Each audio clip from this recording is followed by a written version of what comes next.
आज की जो प्रेस कॉन्फ्रेंस यहाँ रियासी में नेशनल कॉन्फ्रेंस की तरफ से रखी गई है। आज के दो मुद्दे थे हमारे। एक तो डिस्ट्रिक्ट कमेटी की तरफ से हमारे तमाम डिस्ट्रिक्ट के जो ब्लॉक प्रेसिडेंट थे उनको बुलाया गया था। वो सारे ब्लॉक प्रेसिडेंट यहाँ पर पहुँचे थे और नेशनल कॉन्फ्रेंस के बाकी विंग जो थे उनके ज़िला सदर, ब्लॉक सदर वगैरह जो सारे आए थे। तो तंजीमी इशू था, वो तंजीमी डिस्कस करनी थी।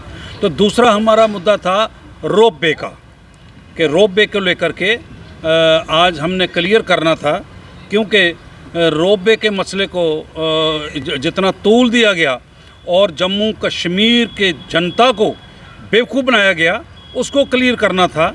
और जिसमें हमारे जम्मू कश्मीर की सरकार का जो रोल रहा, बेहतरीन रोल जम्मू कश्मीर की सरकार का रहा। हम उमर साहब का, जो हमारे चीफ मिनिस्टर हैं, और जनाब deputy chief minister Surendra Chaudhary साहब का और पूरी काबीना का हम शुक्रिया अदा करते हैं कि उन्होंने पूरे जम्मू कश्मीर के लोगों की आंखें खोल के रख दी रोप वे को लेकर के। एमएलए बनी का ख़ास करके हम शुक्रिया अदा करते हैं कि जिन्होंने ये असम्बली के अंदर ये मसला उठाया और जिस पर बाकायदा चर्चा हुई, और उस चर्चा के अंदर जो बात निकल कर आई है, जम्मू कश्मीर की जनता को जो शक शुबहात थे वो क्लियर हो गए हैं। और उमर साहब ने अपनी तकरीर में अपने ख्यालात रखते हुए उन्होंने क्लियर किया है कि ये रोप वे कब सैंक्शन हुआ, किसने इसकी परमिशन दी। ये मेरे पास ये डॉक्यूमेंट पड़ा हुआ है। मैं आपको ये बताना चाहता हूँ कि हमारी सरकार जो थी जम्मू कश्मीर के अंदर, ये 18/9/2024 को बनी थी। 16/9/2024 को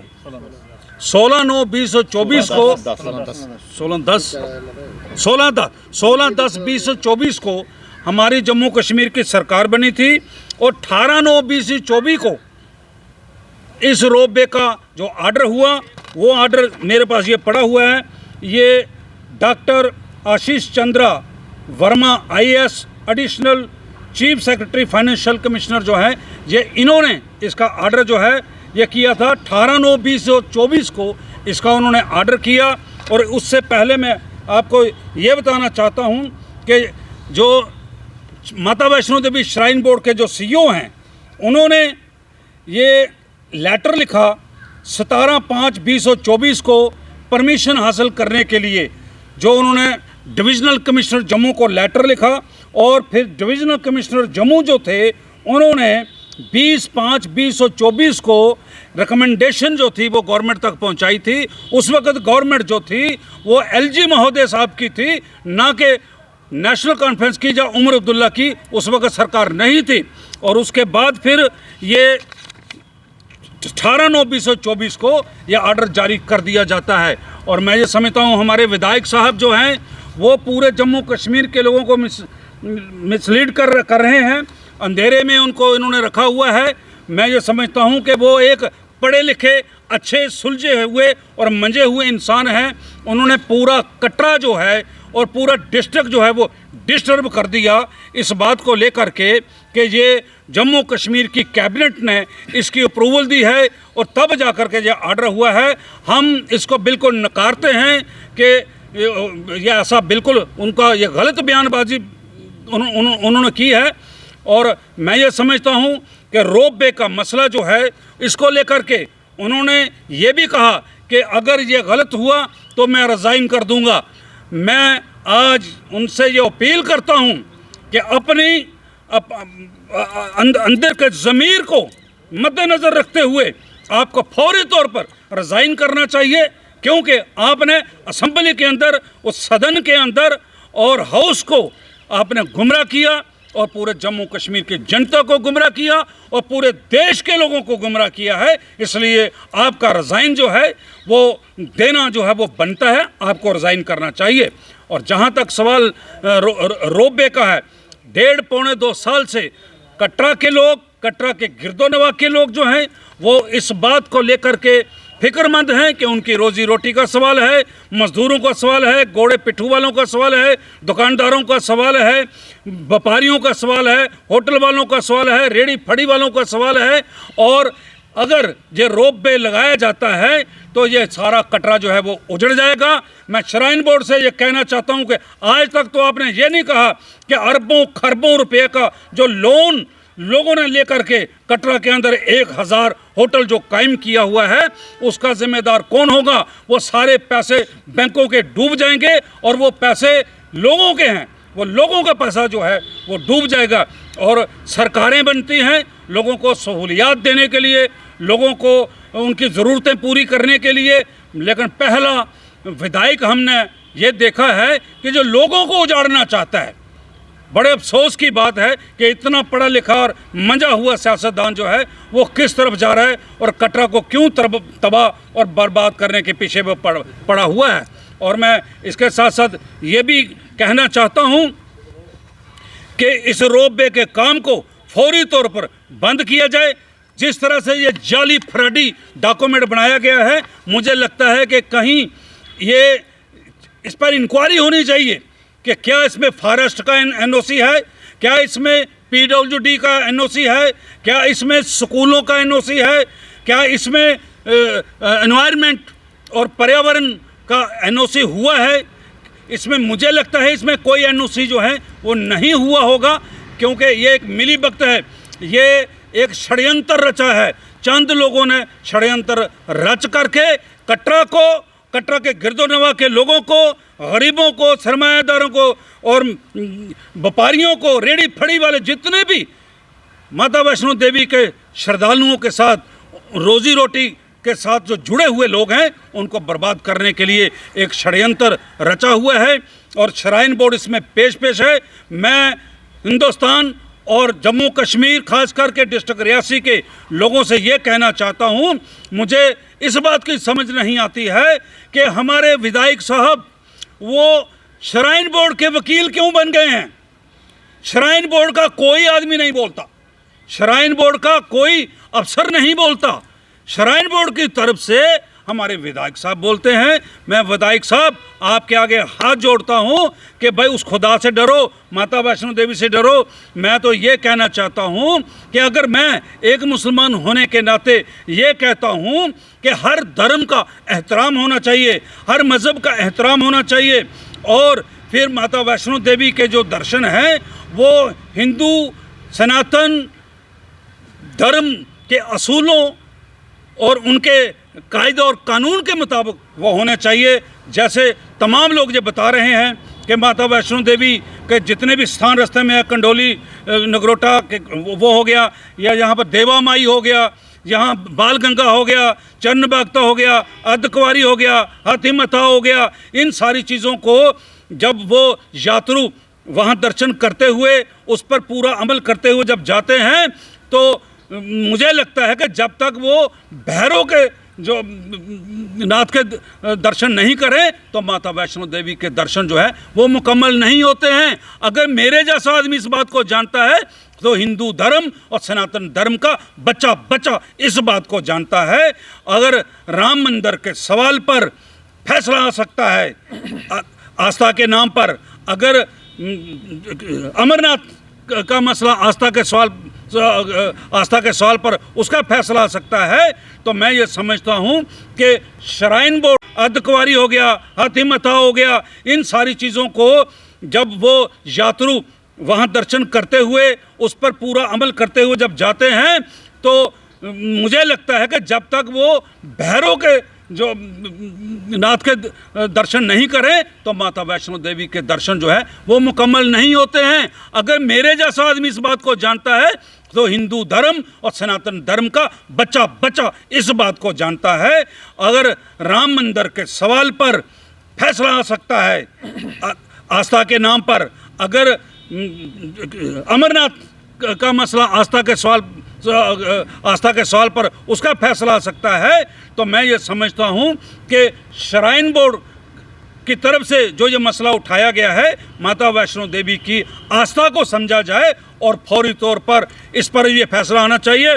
और मैं अपनी सरकार से भी ये अपील करता हूँ नेशनल कॉन्फ्रेंस के ये तमाम टीम की तरफ से कि इस आर्डर को, जो ये आर्डर दिखाया जा रहा है, इस आर्डर को विड्रा किया जाए ताकि ये मसला ही ख़त्म हो जाए। और इस आर्डर को विड्रा करने की बड़ी ज़रूरत है और हमारी सरकार, नेशनल कॉन्फ्रेंस की सरकार ने वाज़ह तौर पर कह दिया है कि हम रोपवे के खिलाफ हैं। हम कटरा और कटरा के गिरदोनवा के जो लोग मजदूर, किसान, जो जितने भी रेडी फड़ी वाले दुकानदार, जो जितने भी हैं, हम उनके साथ हैं। लोगों की चुनी हुई सरकार है। ये सरकार लोगों के साथ पूरी हमदर्दी रखती है और इस फैसले को रद्द किया जाए और रोपवे का काम जो है ये बंद करके कटरा में अमन। ये कटरा वो शहर है कि पूरे देश के अंदर सबसे बड़ा पुरअमन शहर, जहां आपसी भाईचारा इतना मजबूत कि उसको भी डिस्टर्ब करके रख दिया इन्होंने। मैं विधायक साहब से अपील करना चाहता हूं कि विधायक साहब, हम आपसे अपील करते हैं कि आप वापस मुड़ आइए, इतना आगे मत बढ़िए कि पीछे मुड़ने को रास्ता ना रहे। अभी भी गिरे हुए बेरों का कुछ नहीं बिगड़ा हुआ है। आप लोगों के लिए खड़े हो जाएं, लोग आपको उसी इज्जत और उसी एहतराम से देखेंगे। अब मुझे कुछ लोगों को समझ आने लगी है। बीजेपी के डिस्ट्रिक्ट प्रेसिडेंट रोहित दुबे साहब जो हैं, मुझे लगता है कि उन्होंने थोड़ा सी करवट बदली है और मैं उनका शुक्रिया अदा करता हूं कि उन्होंने ये कहा कि ये रोपवे जो है ये नहीं होना चाहिए। मैं उनका शुक्रिया अदा करता हूं। और जो कटरा की संघर्ष समिति जो है, मैं उनको मुबारक देना चाहता हूं कि उन्होंने इतनी जरूरतमंदाना एजिटेशन की कि सरकारों को भी हिला के रख दिया है। और जब जनता सड़कों पे उतरती है, जब जनता बिगड़ जाती है, संभालना मुश्किल हो जाता है। अभी कुछ नहीं बिगड़ा है। ऐसा ना हो कि ये एक बम बम बोले वाली एजिटेशन बन जाए। उससे पहले इस मसले को संभाल लिया जाए, सुलझा लिया जाए और रोपवे का काम जो है। एमएलए कटरा विधायक का इस्तीफा भी मांग रहे हैं। बिल्कुल, मैं ये कह रहा हूँ कि उन्होंने जिस तरह से पूरे हाउस को और पूरे देश की जनता को ये बताया कि ये कैबिनेट का डिसीजन है। उस वक्त तो जब ये डिसीजन हुआ है, हमारी तो सरकार ही नहीं थी, उस वक्त तो इलेक्शन चल रही थी। सरकार तो बाद में बनी है। ये ऑर्डर पहले का है, ये मेरे पास पड़ा हुआ है ऑर्डर, ये देख लिया आप। मैं सबको तारीख है 8वें महीने की 2025 की, वो उस तारीख को क्या वो उसमें ये जो है, ये जो ऑर्डर निकला था, परमिशन का जो ऑर्डर निकला था, तो ये 2024 में निकला। लेकिन ड्रामा इसमें क्या किया गया है कि इसकी जो गजट निकली है वो 2025 में निकली है। 2025 में ये इसकी डेट है 14/8/2025 को, ये गजट में। और 14/8/2025 को एक चिट्ठी निकलती है जो प्रेस में जाती है। गजट जब जहाँ छपती है ना, वहाँ जाती है। और उसी दिन 14/8 को ही ये चिट्ठी निकलती है 25 को, और 14/8 को ही गजट भी निकल जाती है। क्या अपराधी है? अरे हम तो टूरिज्म विभाग जो है वो यहाँ की यूपी सरकार के अंतर्गत आता है, तो आपकी सरकार के अंतर्गत ही ये गजट नोटिफाई हुई है। ये जो फैसला देखिए, जब एक ऑर्डर हो चुका होता है, उसमें फिर दोबारा किसी से अप्रूवल लेने की ज़रूरत नहीं होती। ये सरकार को भी अंधेरे में रखा गया, लोगों को भी अंधेरे में रखा गया, और असेंबली के अंदर पूरे हाउस को अंधेरे में रखा गया। इसमें कुछ अफसर भी जिम्मेदार हैं। अब कोई प्रावधान है कि एनसी सरकार, आप क्या मांग कर रहे हैं, इस फैसले को वापस लिया जाए? बिल्कुल, इस फैसले को वापस ले लेना चाहिए सरकार को। हम डिमांड करते हैं, हम डिस्ट्रिक्ट रियासी से के रहने वाले हैं, और मैं ये समझता हूँ इस ऑर्डर के कायम रहने से ये पूरा डिस्ट्रिक्ट जो है, ये कहीं यहाँ कहीं कोई ऐसा माहौल ना बिगड़ जाए, हालात ना ख़राब हो जाएं। तो इसकी वजह से इस ऑर्डर को विड्रा, इसमें प्रोविज़न रखा गया है कि इस ऑर्डर को किसी भी वक्त जो है वो विड्रा किया जा सकता है। ये विड्रा कर लेना चाहिए। साहब, आप कटरा के विधायक का रिज़ाइन चाहते हैं, इस्तीफा मांग रहे हैं, लेकिन आपकी के सरकार के आपके मुखिया उमर अब्दुल्ला साहब ने साफ तौर पे कह दिया है कि उनको रिज़ाइन करने की आवश्यकता नहीं है। हो सकता है जज्बात में उन्होंने ये बात कही हो, तो फिर अगर मुख्यमंत्री ने कह दिया, फिर नेशनल कॉन्फ्रेंस हमारे मुख्यमंत्री बहुत बड़े दिल का मालिक है। हमारे मुख्यमंत्री ने यह कहा कि हमें आपके रिज़ाइन की ज़रूरत नहीं है, लेकिन बलदेव शर्मा के रिज़ाइन की ज़रूरत जनता को है, कटरा की जनता को है, कटरा के हल्का इंतखाब की जनता को है, पूरे देश को है, पूरे जम्मू कश्मीर को है। उन्होंने पूरे जम्मू कश्मीर को धोखे में रखा, पूरे जम्मू कश्मीर को अंधेरे में उन्होंने रखा है। इसलिए उनके उसकी ज़रूरत है। अगर वो रिज़ाइन कर भी जाते हैं तो हमारी सरकार थोड़ी गिरने वाली है, हमारी सरकार तो फिर भी रहेगी। लेकिन मैं ये समझता हूँ कि उनको अपने ज़मीर को झांकते हुए, अपने दिल को देखते हुए कि जो उन्होंने कदम उठाया वो बड़ा, मैं कहता हूँ कि मैं उस पर क्या कहूँ, इसलिए अपने ज़मीर को मद्देनज़र रखते हुए उस पर अमल करते हुए उनको रिज़ाइन कर देना चाहिए। ज़्यादा नेशनल कॉन्फ्रेंस के कार्यकर्ताओं को है कि वो जल्दी से जल्दी रिज़ाइन दें। नहीं, रिज़ाइन करेंगे तो उसमें उनका बड़ापन है। अगर बलदेव शर्मा जी रिज़ाइन करें तो इसका मतलब यह है कि बाज़मीर और बड़ापन है, वो बड़े लीडर हैं। और आपने देखा ना, पहले क्या होता था कि रेलवे का एक्सीडेंट होता था तो रेलवे मंत्री इस्तीफा देते थे। इसी किस्म का दिल बताएं, ये भी बनाएं, करें रिज़ाइन। इनके नेता विधायक हैं जम्मू से विक्रम रंधावा, उन्होंने कल कहा कि कोई रोजगार व्यापार कम नहीं होगा, जो ड्रामे कर रहे हैं ये कोई सो कॉल्ड प्रोटेस्टर्स हैं। अशोक कोल जी ने भी आज कह दिया कि डेवलपमेंट होनी चाहिए, वो नहीं रुक सकती है। तो आप कैसे देखते हैं इसको? अब अगर इन लोगों ने जनता को तबाह और बर्बाद करने का तहिया कर रखा है तो फिर बाहर से जो बयान देते हैं, असेंबली, मैं समझता हूं कि जब असेंबली के अंदर इतना हंगामा हुआ तो असेंबली के अंदर भारतीय जनता पार्टी के मुंह में दही क्यों जम गया था? वहां तो वो बोले नहीं। तमाम एमएलएस जो असेंबली के अंदर बैठे थे, उमर साहब के जवाब और हमारे डिप्टी चीफ मिनिस्टर साहब के जवाब से, और परमिशन दी आपकी सरकार ने उनके पास। मैं ये कह रहा हूँ कहाँ दी है, ये कहाँ, ये है ना, ये 18/9/2024 को परमिशन हुई है। उस वक्त इलेक्शन हो रही थी, हमारी सरकार बनी नहीं। 25 में गजट छपी है, 25 में गजट छपी है। अब बात यह है कि जब एक किताब का जो किताबत होती है वो पहले अप्रूव हो जाती है तो उसको आप जब मर्जी उसको छाप लो। ये छपी जो है। तारिक जी, आप कह रहे हैं कि प्रावधान है किसी समय भी खारिज कर सकते हैं इसे, तो कब करवाइए? बीजेपी कह रही है नेशनल कॉन्फ्रेंस इतनी ही हमदर्द है तो कराए, बंद करा दे, कैंसिल करा दे। सरकार है, चीफ मिनिस्टर है, डिप्टी चीफ मिनिस्टर है, कैबिनेट है, अगर इतनी हमदर्द है तो करा दे, काम बंद करा दे, रोपवे का प्रोजेक्ट कैंसिल करा दे। ये डेप्यूटी हमारी नेशनल कॉन्फ्रेंस सरकार ने साफ लफ्जों में ये कह दिया कि हम कटरा के लोगों के साथ हैं, हम जनता के साथ हैं और ये नहीं लगना चाहिए। हमारे डिप्टी चीफ मिनिस्टर साहब कटरा में आकर जलसा करके गए हैं, हमारे रतनलाल गुप्ता जी कटरा में आकर जलसा करके गए हैं, हमारे नेशनल कॉन्फ्रेंस के तमाम लोग एमएलए यहाँ कटरा में आकर के एजिटेशन की जो थी वो सपोर्ट करके गए हैं। विड्रॉ कब कर रहे हैं आप? ये जो एनओसी या जो भी हम अपील कर रहे हैं, हम अपील करते हैं कि अगर ये नहीं करते, सरकार भी अपीलें करेगी जो लोग। नहीं, हम सरकार ने थोड़ी अपील करनी है, ये तो हम अपनी सरकार के आगे अपील कर रहे हैं कि इस फैसले को रद्द कर दीजिए। प्रेस कॉन्फ्रेंस से पहले बातचीत हुई है सीएम से, डिप्टी सीएम से? नहीं, हमारी किसी से बात नहीं हुई। हम खुद भी सूझबूझ रखते हैं, इतने कोई रोटी खाते हैं हम भी सूझबूझ रखते हैं और जनता भी जितनी है वो भी सारी सूझबूझ जो है वो रखती है। तो अब मैं देवराज जी से गुजारिश करूंगा कि ये भी अपने ख्याल रखेंगे। बहुत बहुत शुक्रिया तारिक। अब मैं भी चंद बातें कहूँगा। अब यहाँ प्रोविंशियल प्रेसिडेंट हमारे पास दरमियान में बैठे हुए हैं, डिस्ट्रिक्ट प्रेसिडेंट यहाँ पर बैठे हुए हैं, ब्लॉक प्रेसिडेंट जी हैं, एडवोकेट अत्री जी हैं और हमारे जितने भी साथी हैं आज सभी यहाँ पर इकट्ठे हुए थे। इसके बारे में ही हम ये कहना चाहते थे। तो ये रोपवे का जो काम वहाँ शुरू हुआ तो पिछले दिनों में भी ये एजिटेशनें हुई, तब भी नेशनल कॉन्फ्रेंस ने काफ़ी सपोर्ट की थी और उन दिनों में भी सरकार के लोगों ने नेशनल कॉन्फ्रेंस के वर्करों को ही हरासमेंट करवाया था। लेकिन अब भी हम ये कहना चाहते हैं कि कटरा का ये मसला नहीं है कि कटरा में रोपवे लग रहा है, उसमें शिवखोड़ी रणसू के लोग हैं, उसमें भांबला के लोगों का के लोग वहाँ पर काम करते हैं हर जगह से, चाहे वो मोहर का कोई गरीब आदमी है।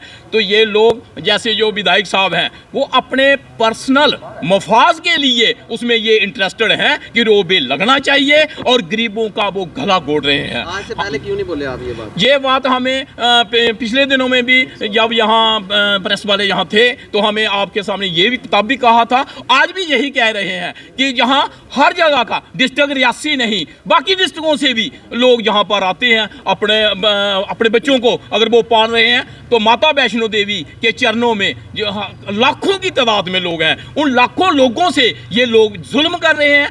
मैं ये कहूँगा कि वो वक्त आएगा, कहीं कोई प्राइम मिनिस्टर होता है वो भी एक दिन जान छोड़ता है और इन लोगों ने भी एक दिन से दुनिया को छोड़ना है और तब एक पाई पाई का हिसाब होगा। वहाँ कोई श्राइन बोर्ड नहीं आपके जब सहारा देगा, उस वक्त हिसाब देना पड़ेगा। इसलिए मैं उन भाइयों से ये कहना चाहता हूँ कि भाई आप अभी भी इस रोबे के काम को बंद करवाया जाए ताकि गरीब लोगों की जो रोजी रोटी है उसको ख़त्म नहीं करें, लोगों के साथ जुल्म नहीं करें। हम इतना ही कहना चाहते हैं। जय हिंद जय भारत। और हम ये कहना चाहते हैं कि विधायक साहब जब तारिक वार साहब ने ये तफसीलन कह दिया है, मैं भी ये कहूँगा अपने साथियों की तरफ से जितने हमारे साथी जहाँ खड़े हैं कि विधायक साहब ने इस्तीफा देना चाहिए क्योंकि ये लोगों के साथ जुल्म कर रहे हैं, ये जुल्म नहीं होना चाहिए। जय हिंद जय भारत। ये हमारे जितने साथी हैं इसको रुकवा पाएगी, कोई पावर आपकी सरकार के पास है वो आप कोशिश करेंगे, या ये जो आदेश तारिक भट्ट जी या गजट नोटिफाइड हुआ है तो उसको वापस ले पाएंगे? अभी तो असेंबली में जैसे सीएम साहब ने ये कहा है कि ये नहीं लगना चाहिए, अब हम भी उनसे ये अपील कर रहे हैं कि नहीं लगना चाहिए और जल्दी ही इसके बारे में जो फैसला जरूर होगा। अब हमारे जितने साथी जहाँ पर हैं सारे मुंह से बोलकर बताएं भाई, क्या आप चाहते हैं कि रोपे लगना चाहिए? बिल्कुल नहीं।